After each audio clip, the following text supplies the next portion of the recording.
معاویہ کہتے ہیں باجی کہ میں نے نبی صلی اللہ علیہ وسلم سے عرض کیا یا رسول اللہ صلی اللہ علیہ وسلم ہم اپنی عورتوں کے کس حصے میں آئیں اور کس حصے کو چھوڑیں. یعنی شوہر بیوی کے تعلق کی بات ہو رہی. یہ بھی ایک بہت آج کے دور کا ہر دور کا مسئلہ ہے لیکن آج کے دور میں اور بھی گمبھیر ہوتا چلا جا رہا ہے بہت سی چیزوں سے ایکسپوز ہونے کی وجہ سے.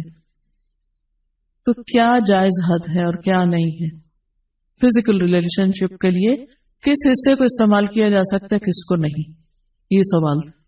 تو اس پر آپ صلی اللہ علیہ وسلم نے فرمایا تمہاری بیوی تمہارا کھیت ہے, تم اپنے کھیت میں جہاں سے چاہو آؤ.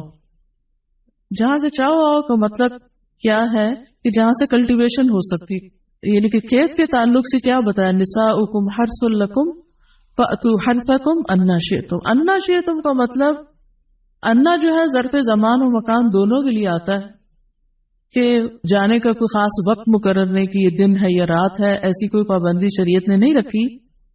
اور اسی طرح جب کھیت کہہ کے بیوی کو بتایا گیا تو اس میں اس کی یعنی کہ اس کی قدر و قیمت اور اس کی حفاظت اور اس کی سرسبزی اور خوشحالی اور وہ ساری چیزیں اپنی جگہ ہے. پلس یہ بہت ہی حکمت کی بات ہے کہ کھیت میں کچھ اگ جب ہی سکتا ہے جب اس میں بیج ڈالا جائے. تو اب شوہر بیوی کے ساتھ کیسا تعلق قائم کرے کہ اولاد پیدا ہو سکے. وہ اورل سیکس سے تو نہیں ہو سکتا, وہ اینل سیکس سے بھی نہیں ہو سکتا. obviously understood ہے کہ انا کا مطلب یہاں کیا ہے, ٹھیک ہے نا. یعنی یہ وہ باتیں کہ جن کو بہت لفظوں کو کھول کھول کے نہیں بولا جا سکتا لیکن اٹس انڈرسٹوڈ. تو آپ نے کہا جہاں سے چاہو, یعنی کوئی رکاوٹ نہیں, ممانعت نہیں. اس کا یہ مطلب نہیں کہ ناجائز حدود فلان کے کہو کہ اس کی بھی ممانعت نہیں.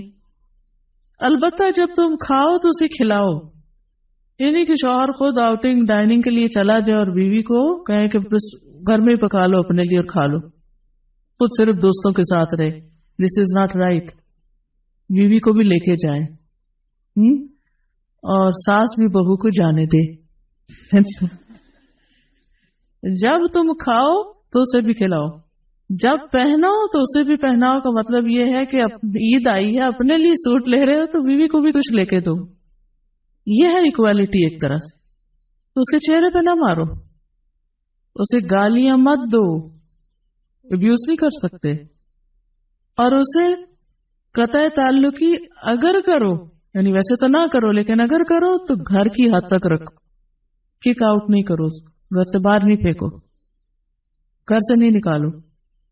کیونکہ بعض شوہر کہتے ہیں نا, فون پہ کہہ دیتے ہیں گھر چلی جاؤ ماں باپ کے, میں تب گھر میں داخل ہوں گا, آؤں گا ہی نہیں. یہ غلط ہے, ایسے نہیں کرنا چاہیے. اور یہ کیسے مناسب, یہ کیسے ہو سکتا ہے کہ تم اس کے ساتھ یہ سلوک کرو جبکہ تم ایک دوسرے کے پاس حلال طریقے سے آتے ہو. یعنی تمہارا ایک جائز تعلق ہے اور پھر تم اس تعلق کو اس طرح خراب کرو. تو بیوی کو مارنے سے متعلق جو قرآن اور حدیث کی روشنی میں جو حکم ہے وہ سامنے. پھر اسی طرح غلام کو مارنے کی ممانعت, نوکر کو, غلام کو, اس کو بھی نہیں مارنا چاہیے. ابو مسعود بدری سے روایت ہے کہ میں اپنے غلام کو کوڑے کے ساتھ مار رہا تھا کہ میں نے اپنے پیچھے سے آواز سنی, اے ابو مسعود جان لو. اور میں غصے کی وجہ سے آواز سمجھ نہ سکا, یعنی ایسے مار رہا تھا کہ مجھے نہیں سمجھ آئے کہ کس نے پکارا مجھے. جب وہ میرے قریب ہوئے تو وہ رسول اللہ صلی اللہ علیہ وسلم تھے اور آپ فرما رہے تھے جان لو ابو مسعود, جان لو ابو مسعود. کہتے ہیں میں نے اپنے ہاتھ سے کوڑا پھینک دیا تو آپ نے فرمایا جان لو ابو مسعود, یعنی آپ بار بار فرما رہے تھے اللہ تم پر زیادہ قدرت رکھتا ہے تمہاری اس غلام پر قدرت سے, یعنی جتنا تم اس غلام پہ قدرت رکھتے ہو اللہ اس سے زیادہ تم پہ قدرت رکھتا ہے, یعنی تمہیں مارے گا. کہتے ہیں کہ میں نے عرض کیا اے اللہ کے رسول صلی اللہ علیہ وسلم میں اس کے بعد کبھی غلام کو نہیں ماروں گا. اور بعض روایت میں آتا ہے کہ انہوں نے آزاد کر دیا. ابو عمر زازان سے روایت ہے, کہتے ہیں کہ ہم لوگ ابن عمر کے پاس تھے, انہوں نے اپنے غلام کو بلایا جسے انہوں نے مارا تھا.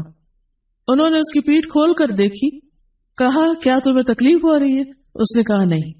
اس کے بعد ابن عمر نے غلام کو آزاد کر دیا اور ایک تنکا زمین سے اٹھایا اور کہا کہ مجھے اس کا اتنا بھی اجر نہیں ملے گا جتنا اس تنکے کا وزن ہے۔ میں نے کہا ابو عبد الرحمن آپ ایسے کیوں کہہ رہے ہیں؟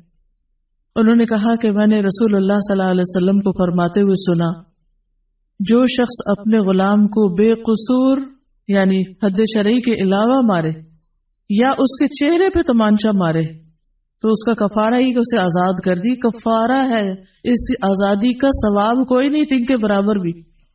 یعنی بعض اوقات تم سمجھتے ہیں بڑی نیکی کی لیکن اس میں تو چھوٹ بھی جائے تو وہ بھی بہت بڑی بات۔ صحابہ کرام جو تھے وہ خاص طور پر اس سے محتاط رہتے اور غلاموں سے درگزر کرتے تھے۔ ابو لیلہ کہتے ہیں کہ سلمان رضی اللہ عنہ نکلے، وہ اپنی سواری کو چارہ کھلاتے تھے تو وہ ہودے سے گرتا رہتا۔ ہودہ کیا کہتے ہیں؟ وہ چیز محمل باسکٹ کہہ لیں جس میں اس کا چارہ رکھ کے دیا جاتا۔ اس پر انہوں نے اپنے خادم سے کہا اگر مجھے قصاص کا خوف نہ ہوتا تو میں تمہاری پٹائی کرتا کہ تم نے ایسی چیز کیوں جانور کے آگے رکھی۔ تو مطلب یہ کہ اگر میں تمہیں ماروں گا تو مجھے بھی مار پڑے گی، اس لیے میں تمہیں مار نہیں رہا، ورنہ جو حرکت تم نے کی ہے اس میں تمہیں مار پڑنی چاہیے۔ نماز پڑھنے والے غلام کو نہ مارنا۔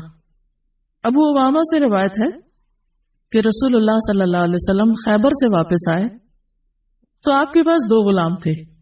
حضرت علی رضی اللہ عنہ نے کہا اے اللہ کے رسول صلی اللہ علیہ وسلم ہمیں بھی ایک غلام دے دیں۔ آپ نے فرمایا جو چاہتے ہو لے لو۔